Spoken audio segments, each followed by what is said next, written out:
You know, it's been a while since we've done one of these videos and it is a fan favourite, so who am I to disappoint? Hi guys, girls, and non-binaries, welcome back to Budget with Ira. My name is Ira and on this channel we talk about budgeting, paying down debt and saving up for the life that you truly deserve. If that sounds like something you like to watch, please consider subscribing to the channel because we do have a lot of fun over here, bestie. We really do. In today's video, we are continuing my series called Budget Bestie. Budget Bestie is a series where people anonymously submit their budgets to me. I take a look at them and see what I might do if I was in their situation. This is not financial advice. However, sometimes I can insert a nugget of truth, a nugget of what I might do, and it might prompt you to make different decisions. However, it's your money, your budget, you do it your way. I am certainly not the authority. Half the time I have no idea what I'm doing. So take what I'm doing today with a pinch of salt, bestie. So today, I'm just looking at my notes, right? Today we've got someone and their main financial goal is to save £1,000 emergency fund and then pay down debt alongside saving for Christmas and birthdays and things like that. They are in a house, 2 adults, 2 toddlers and a baby due in March, and they have a dog as well. Cute. They say that their main financial issue is house projects or redecorating and unbudgeted spending, which I think the unbudgeting spending a lot of us can relate to for sure. So they've got a fair bit of debt as well and quite a lot of stuff going out. So I think it's about time we go into it and really have a look at where their money's going and what we might do if we were them.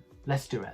Okay, so we're here today with the Paycheck bill tracker pad. These are available on my Etsy store. There's loads of different versions. Here's one here. That's the teal with it version. We've got the rainbow version today. It's a pad of 25, really reasonable, just for doing like scratch budgets and making sure that like everything's working. We're going to work on this budget here doing this. So let's start with income. So it seems to be a pretty reasonable income. So this is their income. Their partner has a separate income, but the bills that we're going to go through are their half of the bills. So there might be some things missed out, but this is like a true reflection of where their money goes in terms of their bills, right? It's 2,400 is their income, and they did say that it fluctuates. So what did they say actually? So generally a minimum of 2,400, but can vary, but obviously it's always a good idea to lowball it, right? So let's go through bills, and a lot of these will be like really normal things. So they've got the gym which is 40, TV license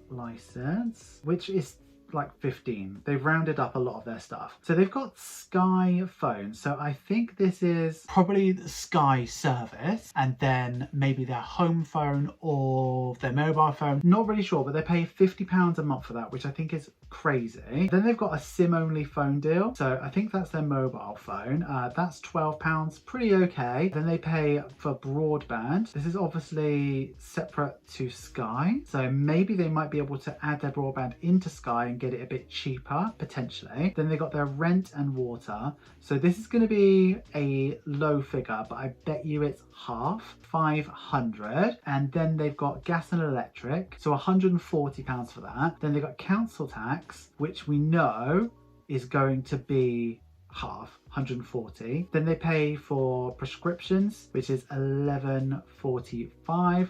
Then they have Amazon Prime, which is £9. Then they have Amazon Music, which is 11. Then they have their car insurance. So they did say, what did they say about their car insurance? Hopefully it'll go down when they renew in March. So they're probably like a young driver, or they've had accidents, or maybe that's just what insurance costs where they live. So it's actually 105, which when you consider I'm doing what, 35, like that's a lot. And then they've got Halfords, which is, I think it's like breakdown cover. Halfords is £5, and then they do dog food, and I class as a bill for my cats, £25 per month. When we go to what their bills look like, it adds up to £1,083.45, which leaves them, when you take it away from this 2,400, 1,316.55, which looks good so far, right? So in terms of envelopes, they have food and nappies. They've obviously got 2 toddlers, another one on the way. They're saying they do £100 a week. So let's just say in a 5-week month, that's £500. And then for fuel, they do £50 a week. So in a 5-week month, 250. That comes up to 750 for their envelopes. And I know there's no spending in here, so no wonder why they're doing unbudgeted spending, because there is no budget. Everything is unbudgeted. Do you know what I mean? That leaves them, sorry, with 566.55. There are no sinking funds that they've spoke about at all. So they have said that they are currently saving for an emergency fund, and they've got far, but not that far. So their only goal is £1,000 at the moment. When we go to debt and savings, they've got a fair bit of debt. I'm just going to write these down quickly. I'll just do that now. So there's a fair bit. So Amazon One, and this is just minimums, I believe. So 20 for Amazon One, 120 a month for Amazon Two, £100 a month for the car, £60 for the mattress, and Very is zero because they're in an interest-free period at the moment. So that comes up to 300, which leaves them with 266.55.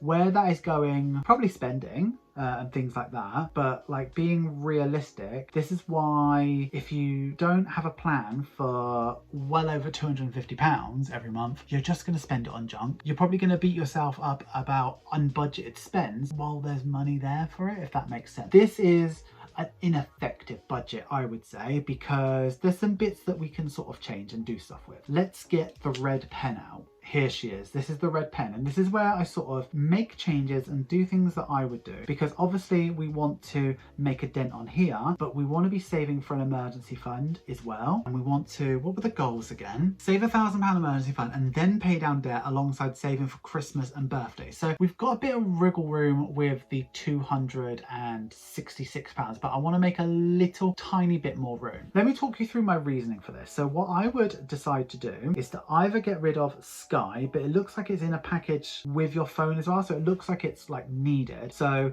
because of that, you've got entertainment, bite the bullet, no Prime, no Amazon. And I know we're only taking £20 away, but we're actually going to be using like nearly every penny. So for me, it seems reasonable to do it. It'd be that or get rid of Sky or try and get broadband in Sky. There's so many things you can do. If having Amazon Music is that important to you, try and do something about lowering these and getting packages and things like that. Nobody needs Sky. Well, me and Jake had Sky for such a long time, and it becomes such a high cost for so little return that even having like all of the subscriptions is better, but just Netflix would do you fine. Anyway, we're going to take that away in this budget. So it brings this down to £1,063.45, which gives you an extra £20. So that's like the kindest slash that I could have done, but I would have probably, if this was my money, I would have either saved money. I would have definitely done that, and I would have probably saved money by trying to get Sky to do that, but I would have probably got rid of the whole thing, paid for a phone independently and got Netflix, and you'll probably be saving probably about 40 quid a month doing that. The big glaring thing for me is no wonder why we feel like we're constantly overspending, because we're not giving ourselves any grace, any money. I don't know how much it costs to feed toddlers. I'm going to leave all of that as it is, but I'm going to add in spending. You can do with that whatever you want, and we're going to do £20 a week, which is £100 on a 5-week month. Yeah, this now comes up to 850, and now that we've got an extra 20 in there, it makes it 486.55. We do need to do some sinking fund stuff. So first of all, we're going to go for an emergency fund, and the easiest way I could see to do it was to just plot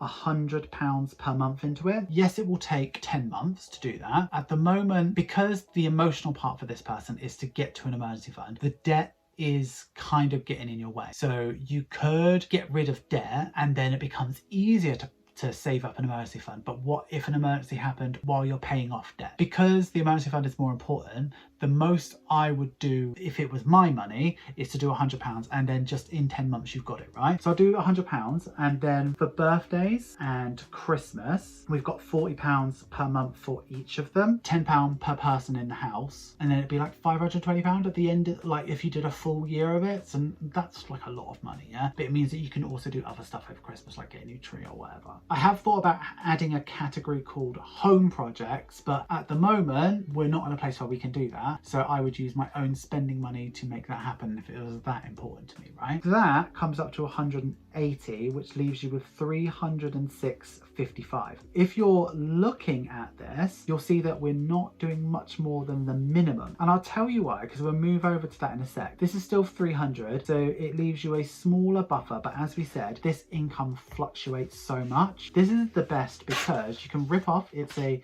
little notepad. It's gummed together. We're going to go through the debt repayment plan. So this one's going to look a little bit different to how it normally does. This is, well, let me just write down the debt first. Okay, so here are the debts, and this is the amount that they owe, right? So Very is 205, Amazon 1 is 600, Mattress is 900, Amazon 2 is 1200, and the car is 2400. So realistically, this is not a lot of debt. But if you remember, we're only paying minimums on this debt because we're focusing on getting a £1,000 emergency fund, right? This debt repayment plan happens after 10 months. So once the emergency fund is saved up, after 10 months is finished, this is when this starts. So it is an avalanche because it's smallest to largest that way, but it's after 10 months. So what happens after 10 months is we're not using that £100 anymore. So the £100 that we were putting towards our emergency can now go towards debt and speed it up a little bit. First of all, what we need to look at is where will this 205 be after 10 months? If we're only paying 0 to it, it will be exactly the same. So if we go 0 plus, so the minimum that we're paying towards Amazon 2 is 120. So if we do 120 for 10 months, then that means that Amazon 2 will be gone. So not only do we have the £100 that we saved from not paying into our emergency fund, we also have £120. So 0 plus 120 plus 100 is 220 that we're paying. So Very is gone in the first month after 10 months, right? So what we're currently paying to Amazon 1 is £20. So £20 plus the 120 plus the 100 is 240, which means that this one is gone in a little over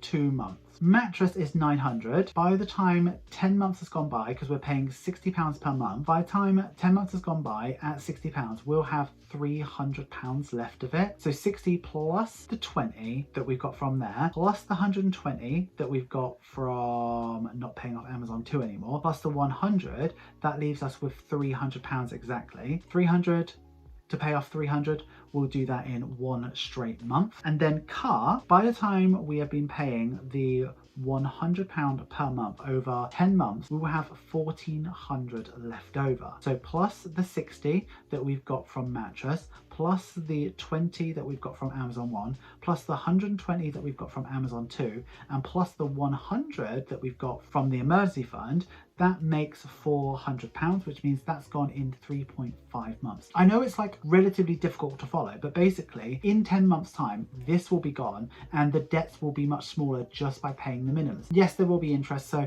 treat this with a bit of pinch of salt, but I have kind of rounded up with a lot of figures to sort of account for that. So roughly you're debt free in 7.5 months, which after 10 months, that's like the quickest way to do it. So if you do it by your logic, you want to have your £1,000, then you want to pay off debt in 10 plus 7.5 months, a year and a half, the first step of being really truly financially independent is done. So let's talk about what happens after the debt is gone. We've got this green pen now. There's a lot to do, right? First thing we need to do is realize that we won't be paying into our emergency fund anymore, and we won't be paying into debt anymore because all of that's gone. It frees up £400. So let's figure out what a realistic emergency fund is, right? Let's be really honest, having a £1,000 emergency fund is a good thing to have. Not many people have that, but realistically, how much does an emergency cost? Usually a lot more than £1,000. Like an emergency like losing your job. To lose £2,400 a month, £1,000 ain't gonna cut it. So we really need to look at having a robust emergency fund next. That's what my plan of action would be. So this is how I work it out, right? So first of all, we want to work out our emergency fund. So it would be the 1,083.45, so 1,083.45, which is all of our bills, plus our necessities, yeah? Our food, nappies, and our fuel, which is 750. That comes up to 1,838.45. So if we want to have a reasonable, it would be your outgoings plus your envelopes times 3, which is 5,500. So if we wanted to have 5,500 or 6,500 as an emergency fund, because we've already got that 1,000, if we wanted to save it up in a year, so every 12 months, so divided by 12, it'd be 458.36. And if we want to do it over 2 years, as in divided by 24, it'd be 229.18. Now I know we'd be tempted to go for the lesser one, especially because all we've got is £400. What I'd actually do is I'd go full hog and do emergency fund. So live lean, still doing this, still doing all of this for another sort of year, doing 400, and we'd have that done in 14 months. As we know, this fluctuates up sometimes. This is the lowest it's ever going to be. So if we can throw more at it so that we can get to this 5,500, it would be much more ideal. So that's what I would do. Once you've got your emergency fund, once you've got all your debt paid off, then I'd start thinking about holidays, treating the kids, all of that sort of stuff. By then, they're going to be starting to go to school. You're going to need uniform, activities, all of that stuff. So the money, the flexible cash that you'll have at that point will be really, really beneficial. So doing this hard work here, saving up this emergency fund, you know, doing all of this, that's really going to pay off. And the time to act is really, really now with it, because once it's done, it's going to feel so good. What did you think of that? What would you have done? Were there any things that you would have done in this scenario? Because it is very different for everybody. Like if that was me, I would have focused on debt before emergency fund, but what if that sort of person that really appreciates having a bit more security, I'm certainly not that person, but if you really want that security, getting at least that first £1,000 emergency fund is very important, because not a lot of people have that, bestie. And if you have that £1,000, you are doing better than most people, honestly.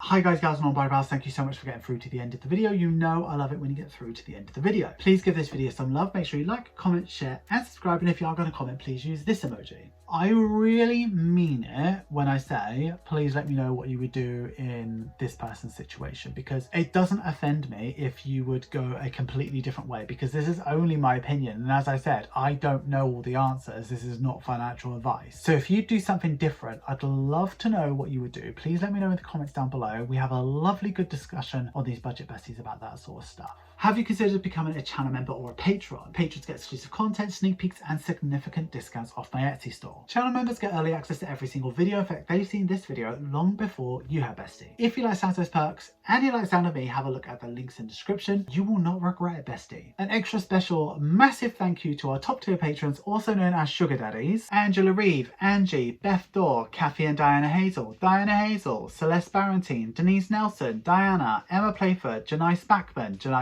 again, Megan Edwards, Nat, Rebecca Ludgrove, Stephanie Parker, Susan, Tiffany Pravasco, Tony Leland, Tracy Dowdy and Tasha Bouvier. Thank you so much for being a Sugar Daddy. It means the absolute world to me. That's us at the end of today's video. I would like to do another budget bestie like every month. There is a link in the comments, so if you want me to have a look at your budget, no promises, but if you want me to take a look at your budget and make a video about it, please give me loads of detail. The link is below. Until the next video, the next time we do a budget bestie, I would like you to have a wonderful day, have a wonderful week and have a wonderful budget. Always remember, don't trust Ira.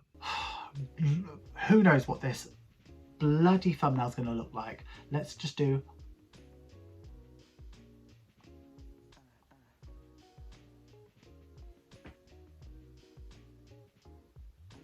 one of them at work. All right, I'll see you next time we have a budget bestie.